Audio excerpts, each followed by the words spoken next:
Next matter is 51156. Chukwurah. Mr. Chairman, members, Cyril Chukwurah is appealing a disciplinary suspension of 48 months out of an evidentiary panel 4D from Houston. The disciplinary suspension is based upon 3 violations of the trust account rule 1.14. The 3 violations are concurrently, as a group, a basis of the 48-month suspension. We do not believe that the violations, as evidenced by the findings of fact in the disciplinary judgment, have any substantial evidence support for the following reasons. First violation is supposedly a violation for 1.14b of the Texas Disciplinary Rules of Professional Conduct. This violation is supported by a finding of fact that says on December the 10th, in December of 2010, respondent settled a personal injury case for a Miss Jazorba, and he received in the settlement of that case a check for $5,050. The finding goes on to say the respondent did not release the funds to the complainant until May or after May of 2011, after the complainant filed a grievance. Now, standing in a vacuum, that would suggest that Mr. Chukwurah didn't promptly give the client the funds, but from the personal injury settlement. And so, standing in a vacuum, you would think, well, that's some degree of substantial evidence that there's a violation of 1.14b, which says upon receiving funds, a party shall promptly deliver the funds to the client or third party that they're entitled to receive. However, in this case, if you look at the facts as evidenced by the evidentiary court reporter's record, you will find that there was a dispute with a third-party provider. Ms. Jazorba had, in fact, hired a chiropractor, her own independent chiropractor, had a history, by the way, of automobile accidents giving rise to personal injury cases. And the chiropractor had furnished a bill for services before the settlement of $2,780. Ms. Jazorba, when the settlement was received in December, said, I don't want to pay that bill for $2,780 because that would only leave me with $437 after you take your part, Mr. Chukwurah. And so I'm going to go out and negotiate with that third-party provider. I'm going to try to negotiate him down. We see this happen every day in personal injury work.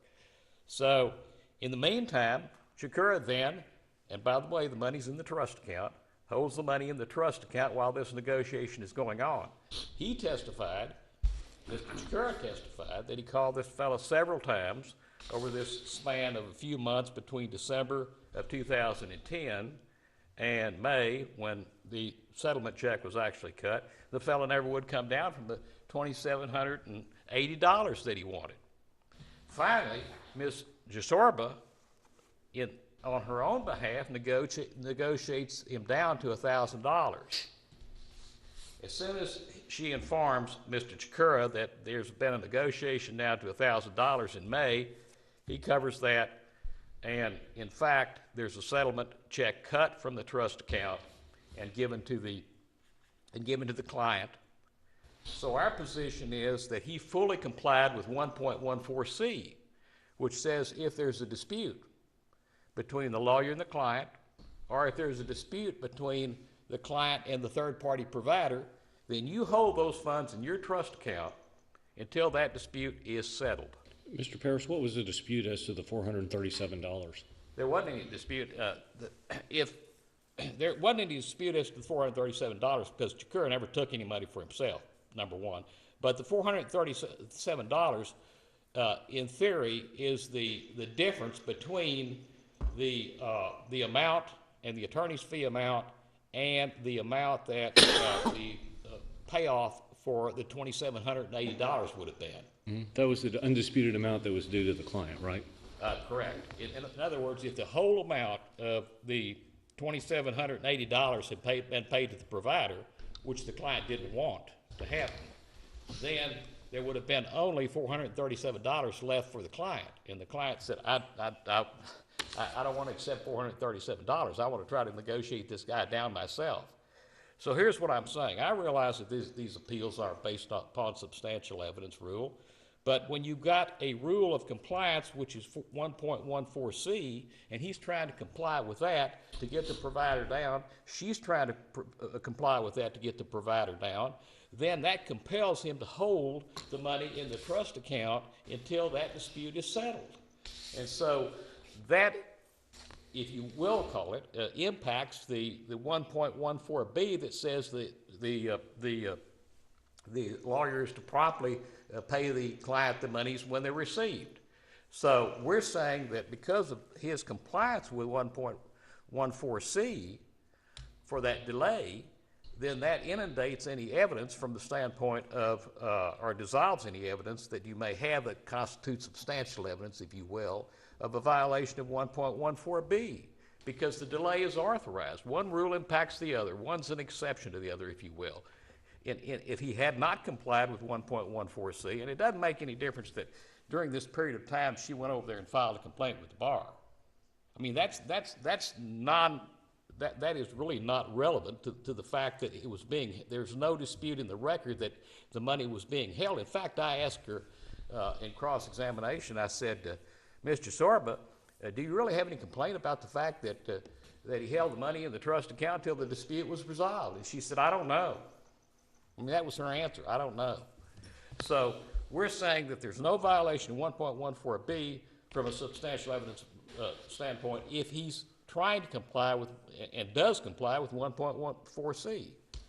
First point. Second point, the next trust account violation. It's a finding that on December the 30th, 2010, after depositing the $5,050 in the trust account, that there was a period of time that remained in the trust account, but on, I think it was the 29th of December 2010, the balance in the trust account fell to $2,955.24. And so since their position, the commission's position is, therefore, because that balance of $2,955.24 on that day in December of 2010 was less than the $3,233.34 owed to the complainant and the medical provider. If you add, and the way we get to that is you add the $2,780 plus the $437.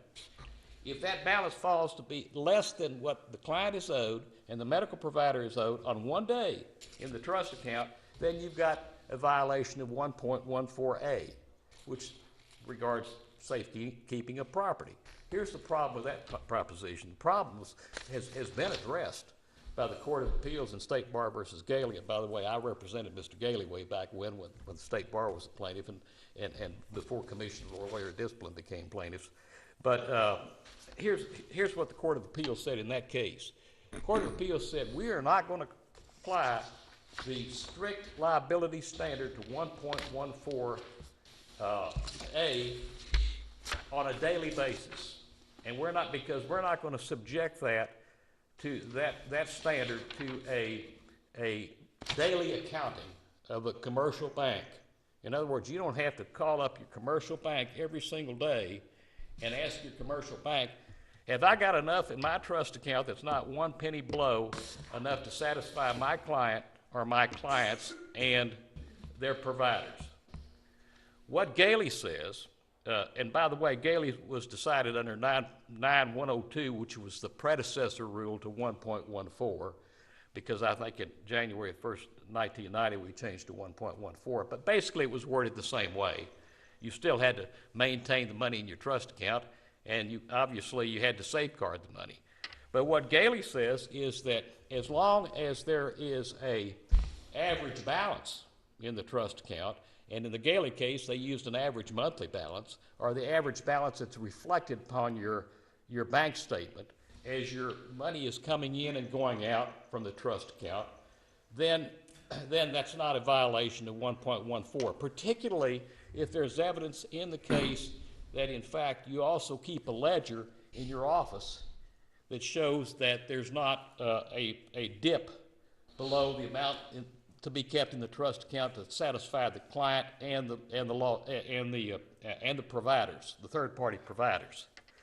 So what we have here is it dipped one day, but if we look at the trust account balance for that month, and by the way, the trust account balance for January, February, March, April, and May was always way up there. I mean, way over what it would take to fund the whole $2,780 to the provider, number one, and number two, the client's share, whether it was a portion of that or only the 437.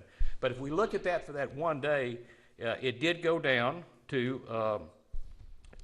on that day in December, and I think it was December the 29th, to this $2,955.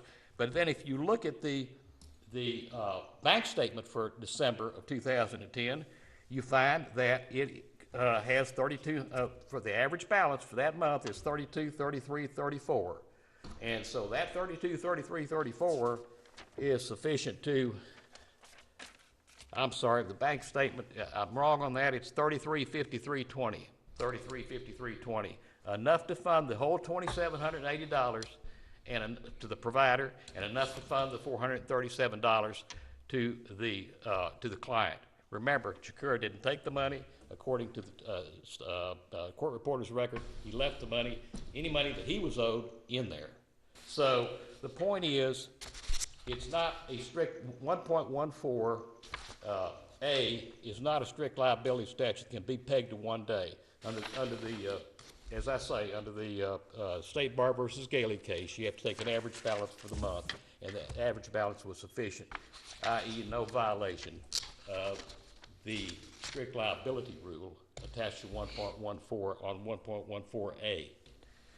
Finally, the third point that the evidentiary panel found, 4D found, with regard to the trust account violation, was a finding that respondents' trust account records from December 2010 to June 2011, and this didn't even have to do with Chukwurah's complaint.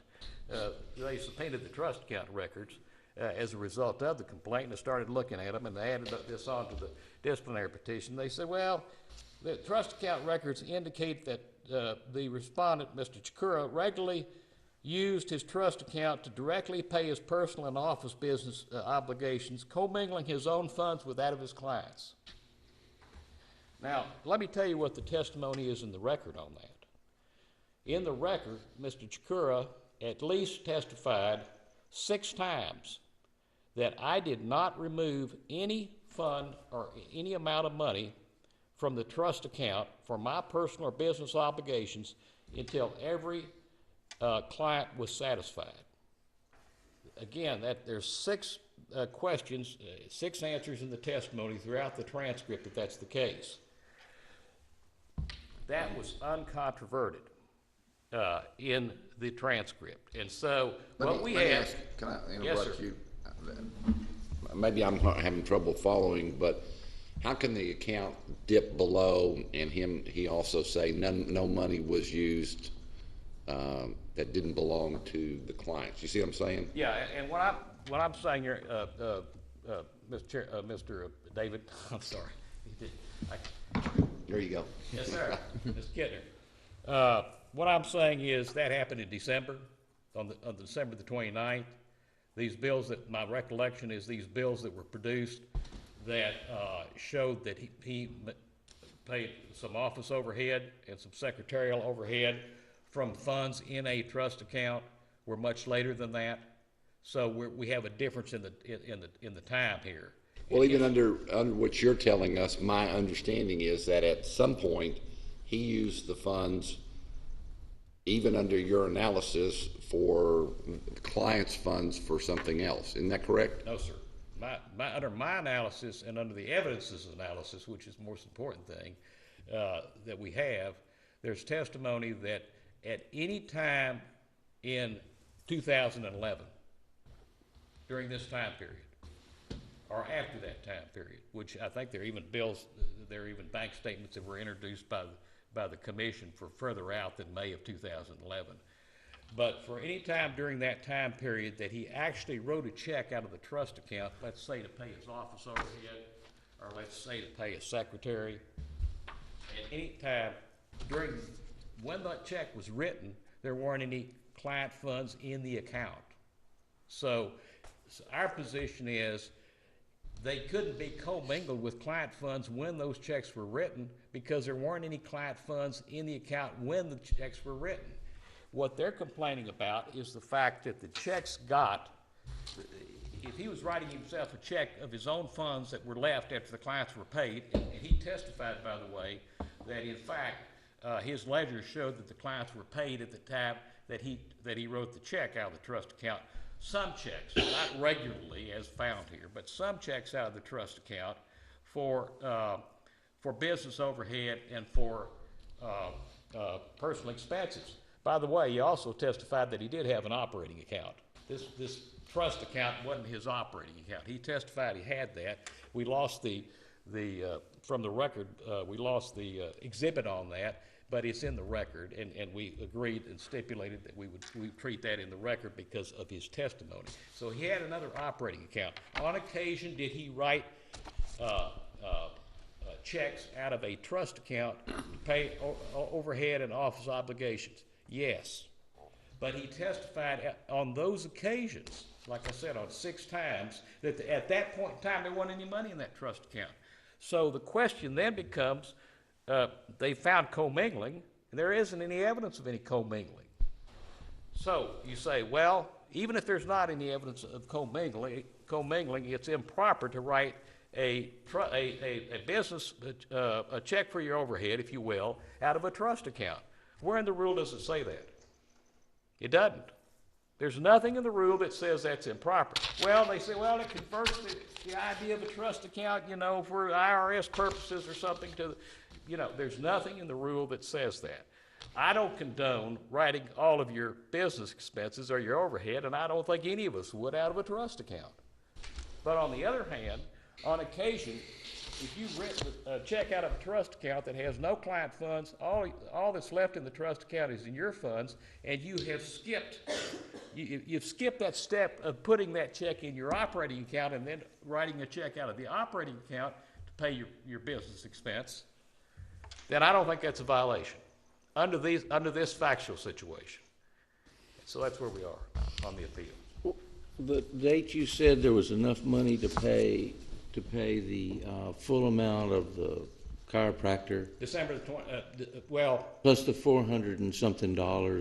Yeah, I think the dip, Mr. Gerwitz, the dip was on December 29, 2010, but then the January statement shows there was. But on that day, you said there was like $3,300. There was enough to pay both of those on that day. That's the average daily balance in the trust. Did he have any of his fees still in the trust account? At that time? Yeah. Well, you could say that theoretically he did because he hadn't pulled any fees out. Then he had money owed to him. He had money owed to him at that time. So at that moment, he did have commingled money that was his, that is the fee that he had not taken out. That's not when the business check was written.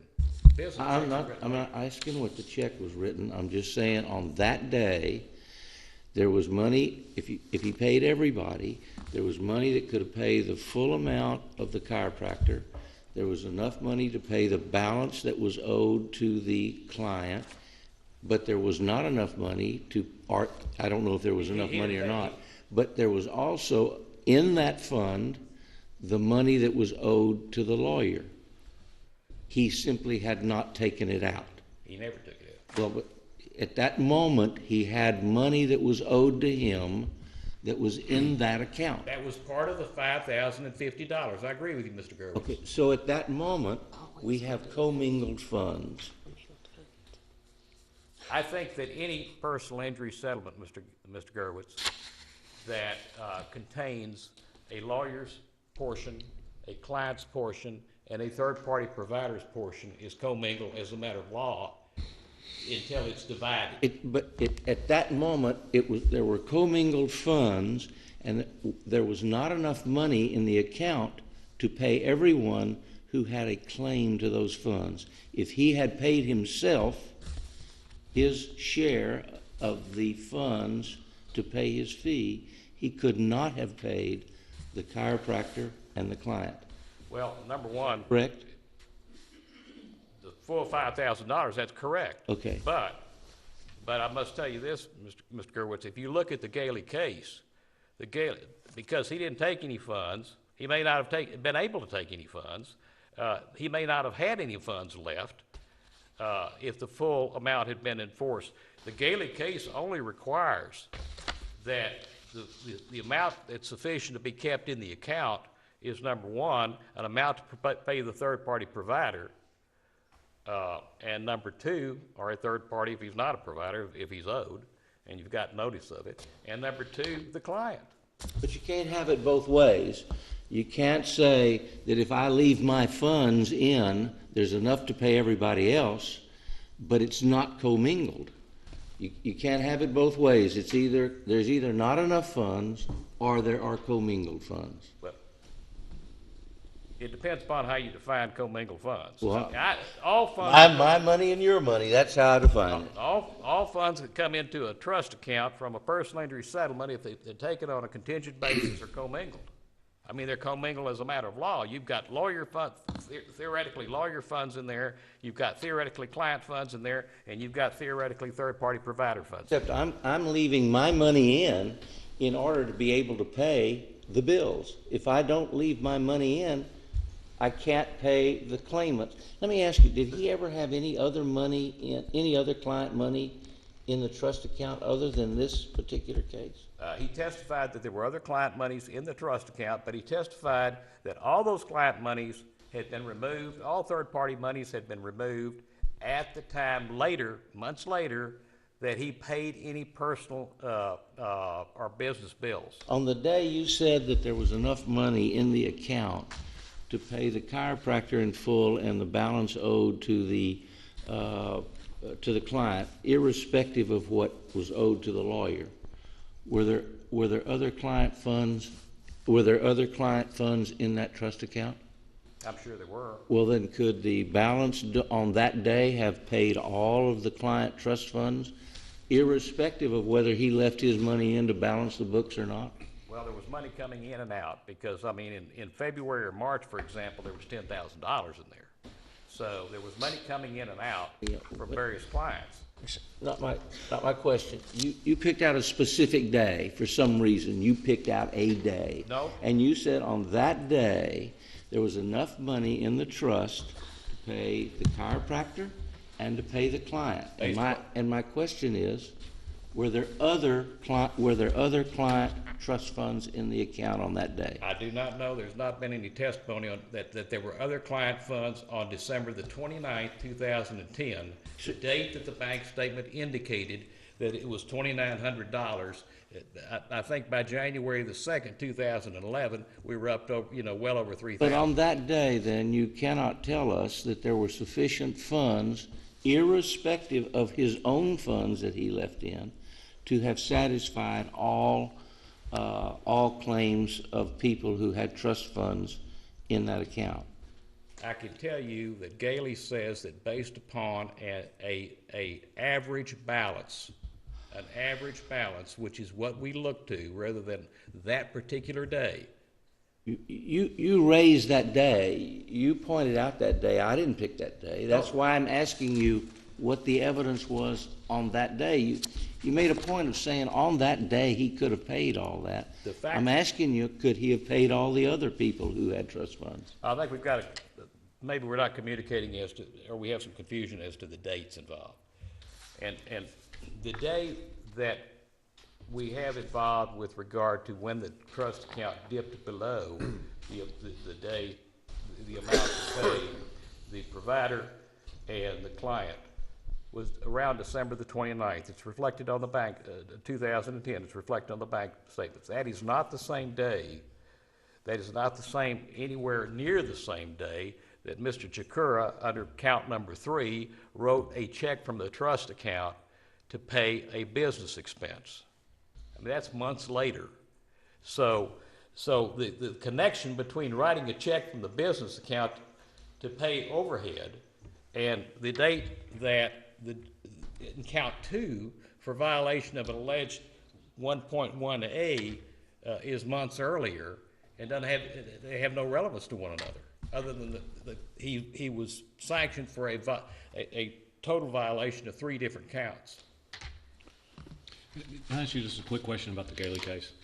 Sure. Let's assume for a minute that I read it the way you do, which is, I'm not saying it's a safe assumption. I've learned not to assume anything after 70 years of life, but anyway. Is it your contention that's binding on us? I'm sorry? Is it your contention that case is binding on us? It's stare decisis, it's guidance. I don't know of another case that I can present to you that's a Texas case that, in fact, has the same issues in it.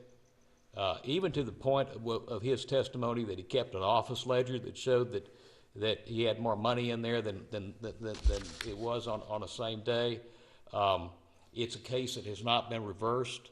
It's a Court of Appeals case. It's not a Supreme Court of Texas case, but it's a case that was found under the predecessor quasi-statute rule 9102 as 1.14. So yes, I would say it's a case that we need to look to, whether it's... The question is it binding? Yeah, I think it's binding. I think it's binding from a stare decisis standpoint, because I don't know of another case now you might be able to find a case in New York that says, oh yeah, that statute's a strict liability statute, and if it dips below that on one day, because I think the Gailey case discussed the fact that there are cases in other jurisdictions to the contrary, but this is the way we see banking statements, and this banking statements are what was presented for this violation. So yes, I think it's binding on you until until the Supreme Court changes it, or until some Court of Appeals has a conflict with it and then presents that to the Supreme Court. Okay, matters from the Board of Disciplinary Appeals don't go to district court. And don't go to the Court of Appeals. They go to the Supreme Court, though. Okay, this isn't a Supreme Court case. I'm sorry? This is not a Supreme Court case that we're talking about, right? It's a Court of Appeals case. Okay, which isn't in our appellate chain. It's a disciplinary case, Mr. Lee, and it's a disciplinary case that probably was appealed to the Court of Appeals before a BOTA was even invented. Mm-hmm. But the point is, it's something when I get ready to do these briefs, obviously I find what I can in these cases to support my position, and I think that the Board of Disciplinary Appeals should be well advised to look at disciplinary cases that are generated by the Court of Appeals in making their decisions, and that's all I could say. Anything further? Thank you. Hamilton?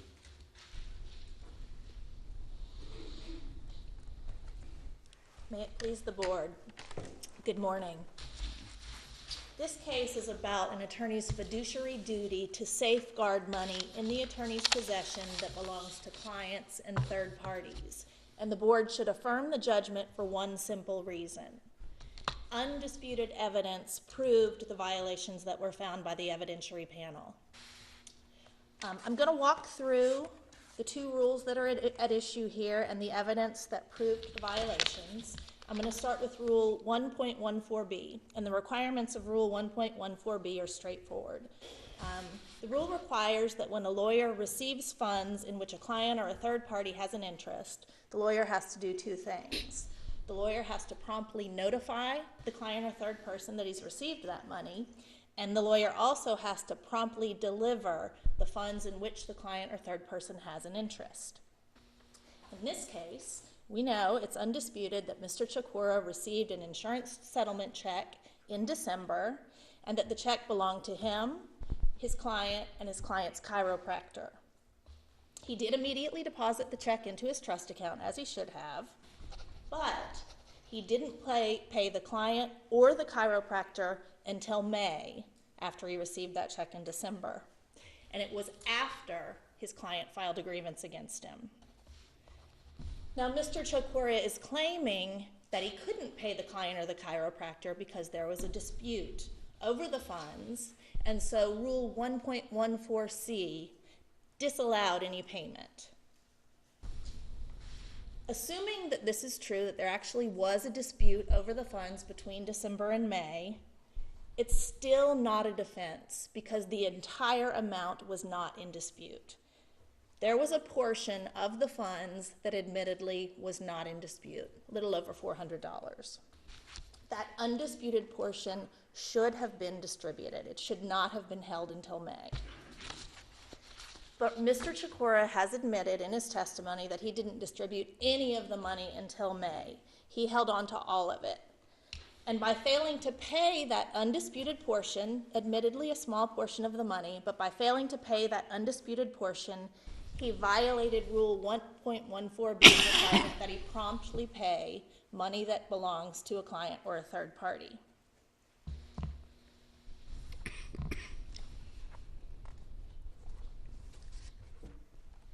And moving on to Rule 1.14A, the panel found that Mr. Chukwurah violated the rule by failing to keep the insurance settlement funds that belonged to the client, belonged to the chiropractor. He failed to keep those separate from his own funds. Rule 1.14A states, and I'm quoting, "A lawyer shall hold funds and other property belonging in whole or in part to clients or third persons that are in a lawyer's possession in connection with a representation, separate from the lawyer's own property. Such funds shall be kept in a separate account designated as a trust or escrow account." Now, the meaning of the language is very clear. A lawyer simply cannot keep his own funds or his firm's funds in the same account with funds belonging to clients and third parties. And Mr. Chukwurah admitted that he did exactly that. He said in his testimony before the evidentiary panel that all money that comes into the office goes into the trust account no matter where it comes from. He also admitted that he paid personal and business expenses from his trust account. And this was there were substantial payments, numerous payments that came from his trust account for his personal and business expenses. They included checks for car payments, for rent, for payroll expenses, checks for buying office equipment and office supplies, even a loan to one of his employees. And to break down how extensive this practice was in his office, I counted 6 checks for car payments. There were 5 checks for rent. There were 13 checks for payroll. There were 7 checks for office supplies and office equipment. And this was over a course of 7 months. We had 7 months of bank records that showed at least that many payments. There were other checks that seemed questionable, but I was conservative in making that count and made sure I included only things that were clearly identified as personal and business expenses. And all of those checks were drawn directly on the trust account. Now, as Mr. Paris pointed out, Mr. Chukwurah indicated that he maintained a separate account, and Mr. Paris characterized that as an operating account. But regardless of that testimony, it's clear that he was using his trust account as an operating account. And what I mean by that is, instead of taking the money that was earned and transferring it to the operating account and then writing checks directly from the operating account, which he should have done, instead of doing that, he simply wrote checks directly on the trust account. He admitted that he did that. And as the Court of Appeals held in both the Neely and the Brown cases, which are cited in the Commission's brief, a lawyer cannot use his trust fund in that manner. He has to be careful to safeguard funds he's holding for clients and third parties by keeping them separate from his own funds. Was any accounting ever done to determine whether he was using client funds to pay any of his personal bills? I know he was using trust funds, but was there any analysis of the account to see if those were funds that were actually owed to clients? And you're talking about an analysis of the operating account? No, an analysis of the trust account. An analysis of the trust account. Well, the record clearly reflects that during this, that he was supposed to have had in that trust account a certain amount of money, at least for this particular client and this particular chiropractor. And we know that during the time he was supposed to be holding that money, the account balance dipped below, that amount on at least 9 different dates. And at the same time, across that period of time, he was actually paying out all these personal and business expenses. So yes, the evidence does show that that was happening. So there was some analysis of that done, and it's demonstrated in the testimony that's in the record. Can I ask you how you would interpret the rule in a situation which will be admittedly much different than what we've really got in this case? But for simplicity, assume the lawyer only has one client who has money in the trust account, and settle the case for $3,000, and the lawyer has it on a 1/3 contingency, and the lawyer properly pays the $2,000 to the client. We'll forget about the third-party provider for this hypothetical, and then takes that $1,000 which the lawyer has earned, and rather than first transferring it to the operating account, just writes a check to the landlord. Do you view the rule and Neely as saying that is a violation? I think Neely does say that, because in Neely, we didn't have a problem with the account dipping below the amount that Neely needed in order to satisfy his trust obligations. The problem was similar, although there was more extensive use of the trust account than that. The problem was similar to what you've just described. So I think the Neely opinion does speak to that issue and says that a lawyer just can't do that. Remember, we're talking about a fiduciary duty here, and this is, of paramount importance for a lawyer to dot all the I's and cross all the T's with regard to this trust account, basically down to the penny. I don't think you see us in here talking about pennies, but that really is a lawyer's obligation. What do you think in the comments, and if you're not familiar with it, that's fine, but comment 2 on 114 seems to address this, about if you've got a dispute, you're not required to distribute it, and I'm trying to reconcile what comment 2 really would have required him to do. It says, lawyers often receive funds from third parties from which the lawyer's fee will be paid. They're deposited into the trust account, so that answers that. If there's a risk the client may divert the funds without paying the fee, the lawyer is not required to remit the portion from which the fee is to be paid. And then it goes on and talks about at some point the lawyer is to suggest a resolution and perhaps go to arbitration or whatever. And how does that fit into the complaint here? Well, I think what Mr. Chukwurah should have done in this case, and I think that the specific language of Rule 1.14c is clear in this respect. And in addition to the less clear guidance provided by that comment, because there is some vagueness there, I think 1.14c, what it says is, if a dispute arises concerning their respective interests, the portion in dispute shall be kept separated by the lawyer until the dispute is resolved. So presumably that'll be kept in trust, probably in that same trust account, but I guess for simplicity's sake, the lawyer could take that out and put it in a separate trust account, but it has to be held in trust. And the undisputed portion shall be distributed appropriately. So I think the lawyer has a duty to segregate out any amount that's in dispute, safeguard that, but at the same time, take that remainder. So give her the 437 was the minimum that she would have been entitled to depending on how this broke out. So the position is, regardless of the dispute, he needed to distribute at least the minimum to her at that point. That's correct. If he had distributed that $437 to the client, then what we would be focusing on is whether there really was a dispute over that remaining amount with the chiropractor, because the client's testimony on that question was clear. The panel even confirmed what exactly her testimony was on the question about when she negotiated the amount down to $1,000 with the chiropractor, and she made it clear in her testimony that she had negotiated that amount down before Mr. Chukwurah received the check in December from the insurance company. I think Mr. Chukwurah disputed that, so that was disputed testimony, but that testimony is not necessary to the judgment in this case because he didn't take that $437 and distribute it appropriately, and he admitted that he didn't do that. I have a question that's bothered me about the chiropractor's interest in this money, okay? And I think that's a central, whether or not he has an interest in these funds is a central point. There's no evidence that there's a lien or that sort of interest, correct? That's correct. And his interest would be like any unsecured creditor might be interested in getting paid through those funds. That's correct.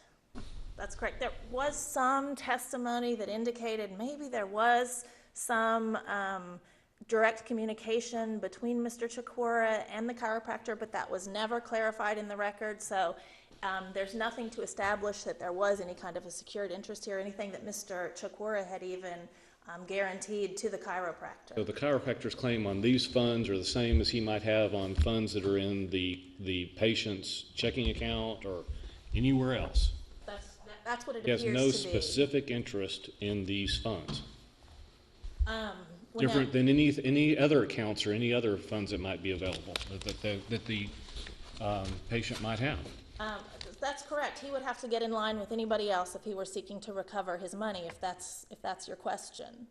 Yes, there's a specific amount that was owed to him, but yes, he would have to get in line with everybody else. He wouldn't have any priority. Okay, and I understand he might be interested in these funds, but I'm struggling with how he has an interest in it.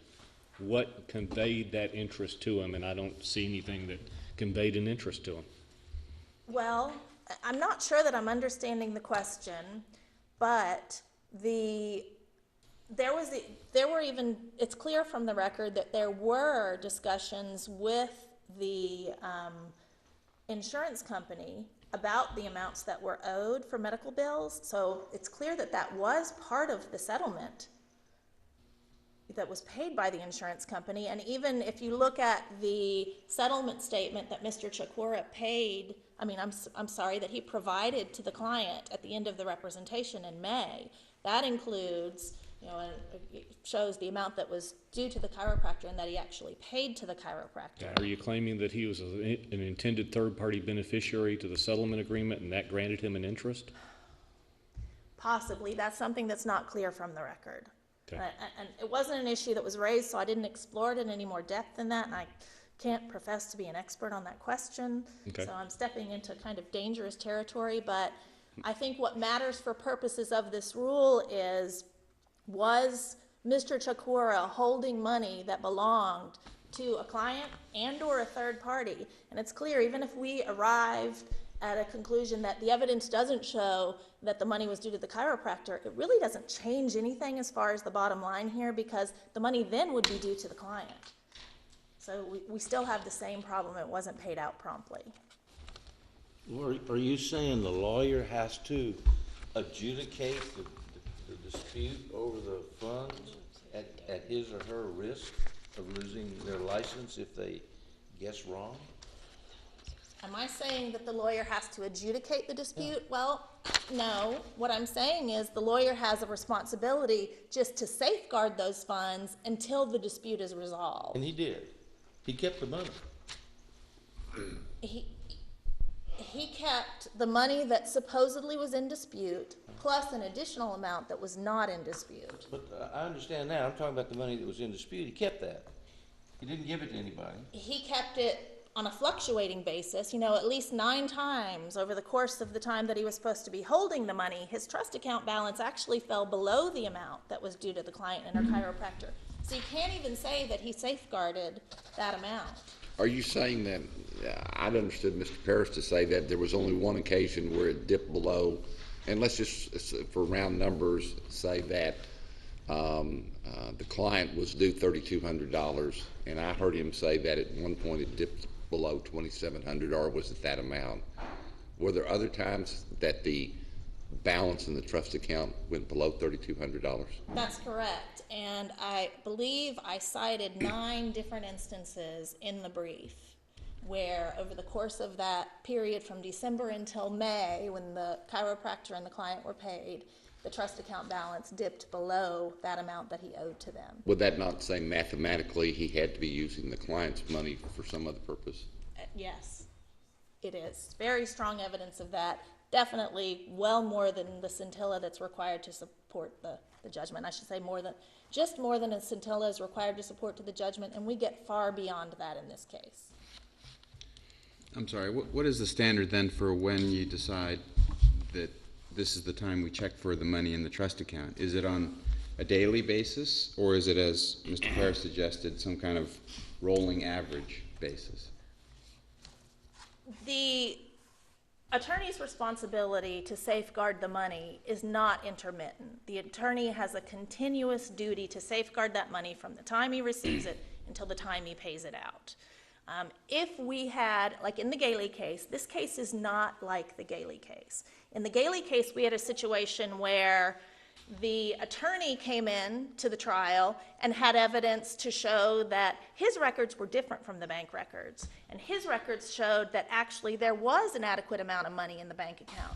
And so what the Court of Appeals said is, we're not going to take those bank account records and credit those to the exclusion of everything else and hold this attorney responsible for misconduct. That's what the Court of Appeals said. So it's different from this case because in our case, we don't have anything to refute those bank account records.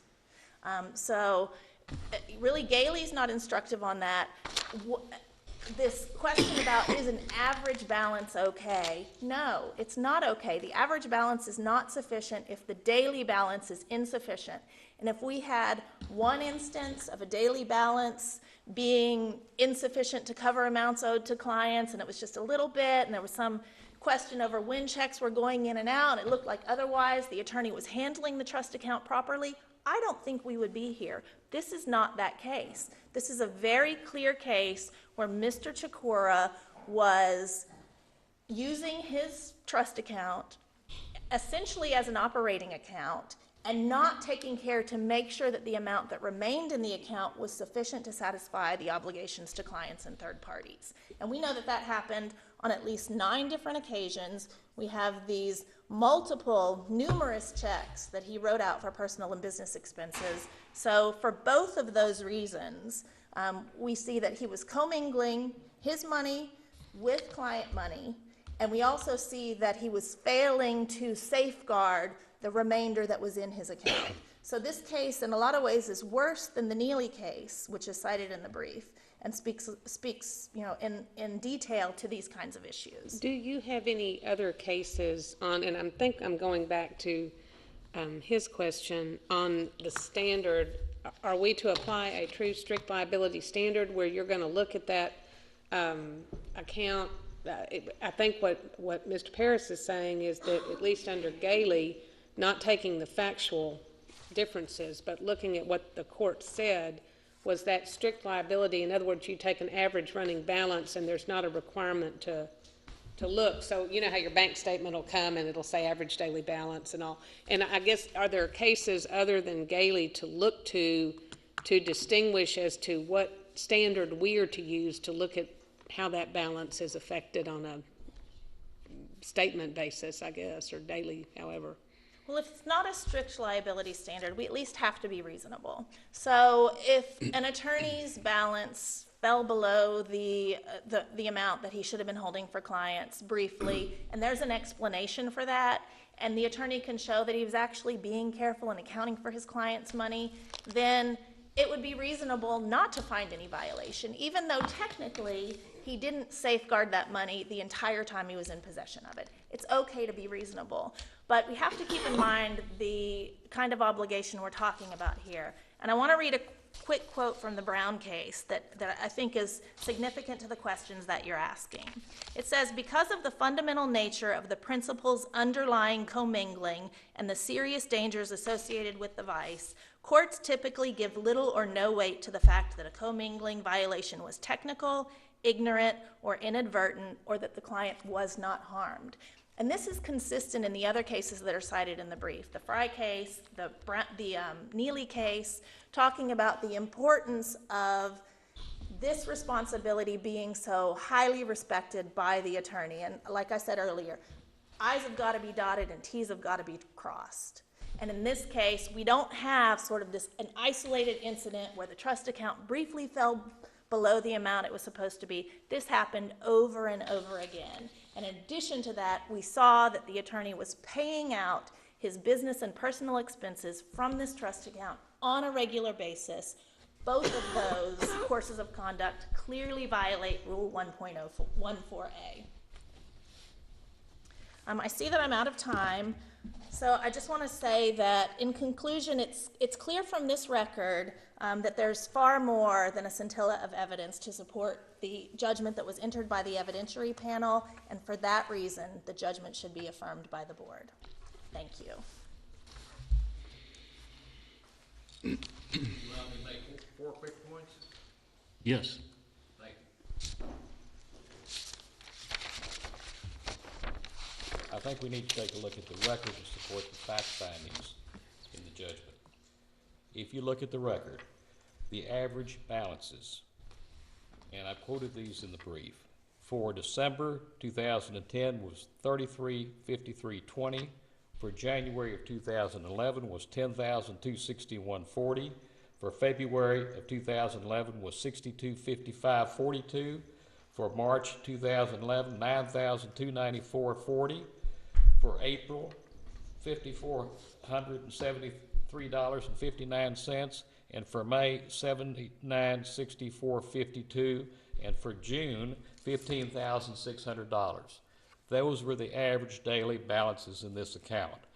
At all times, those average daily balances under Gailey were available to satisfy the client and third-party provider. Number 2.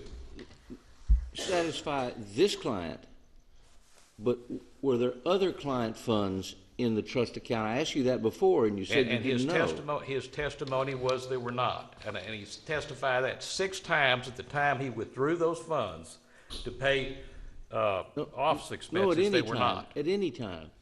Surely you're not telling us that for all that period of time, however many years or months that was, the only client money he had in a trust account was this client's money?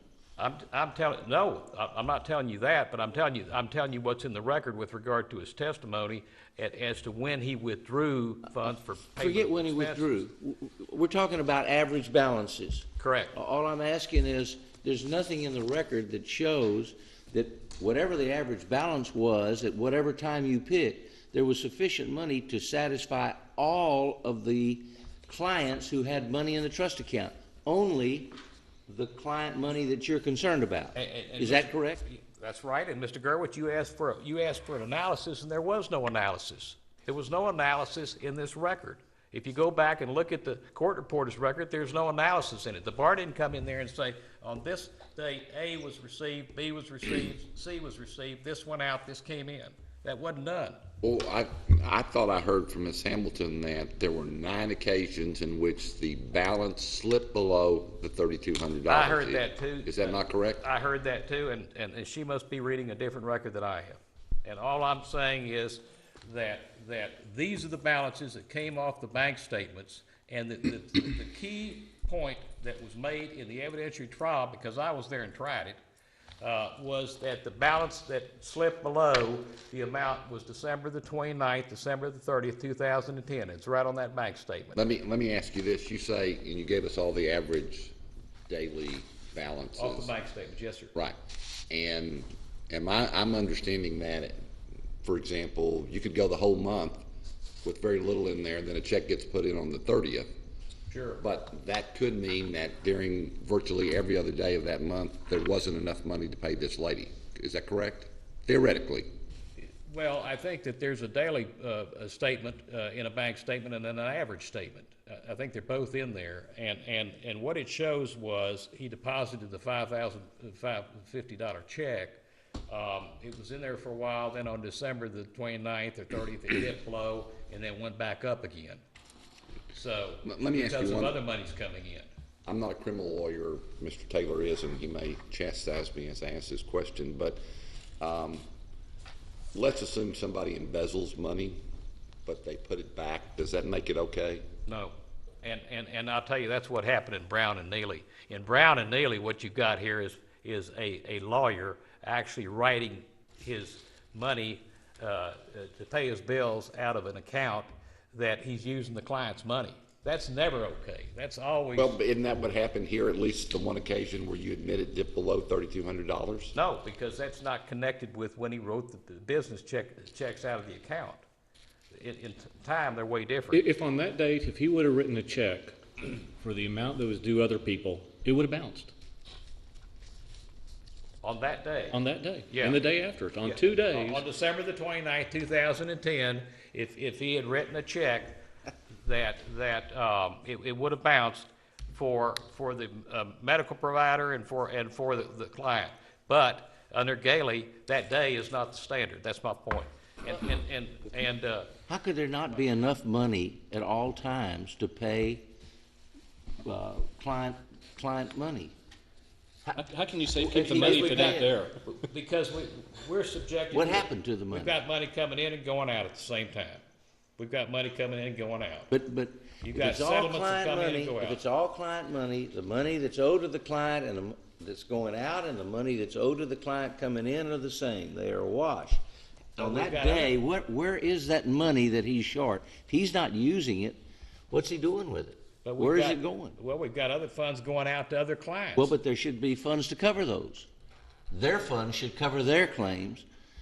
Somewhere you're short.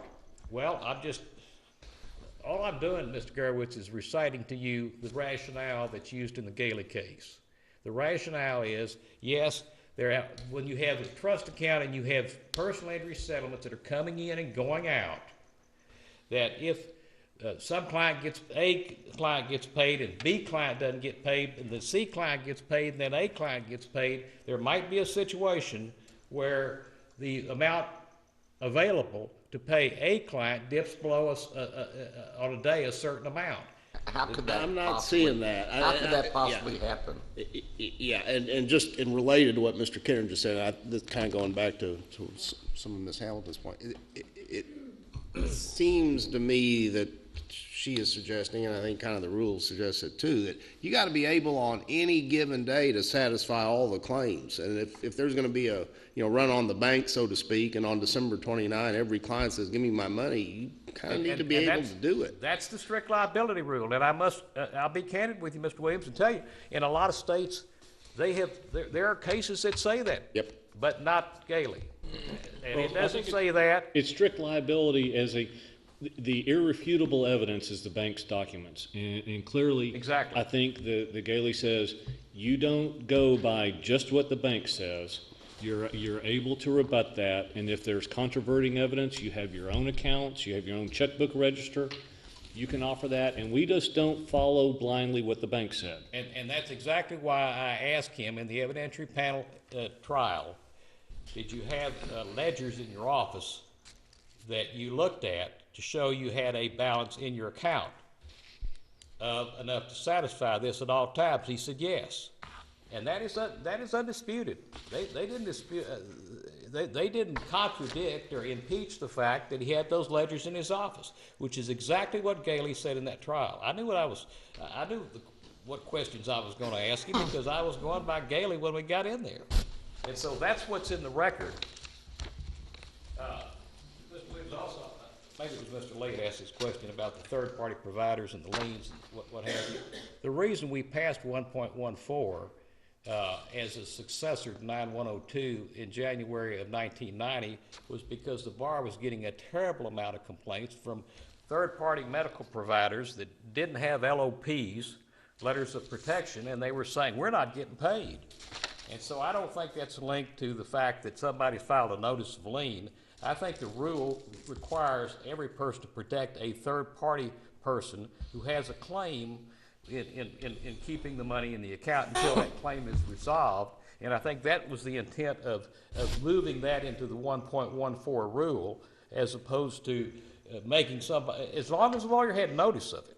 Now, if the lawyer had no notice of it, I mean, somebody might have a claim out there that he wouldn't know about, then he wouldn't have to reserve that. But this man was told, I'm using this chiropractor. A bill for $2,780 was taken down there to his office and given to him, and I dispute with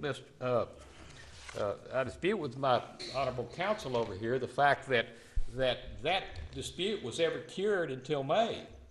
So she says, hey, well, you're supposed to pay out $427.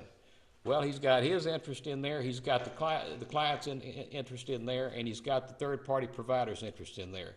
Do you really think he's going to pay out $427 when he knows about a dispute?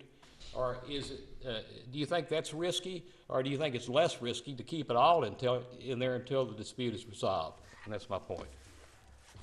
Any other questions? Thank you. Thank you. Do you need another minute, or you, okay, Thank you. okay. Yes. That's the conclusion of our hearings.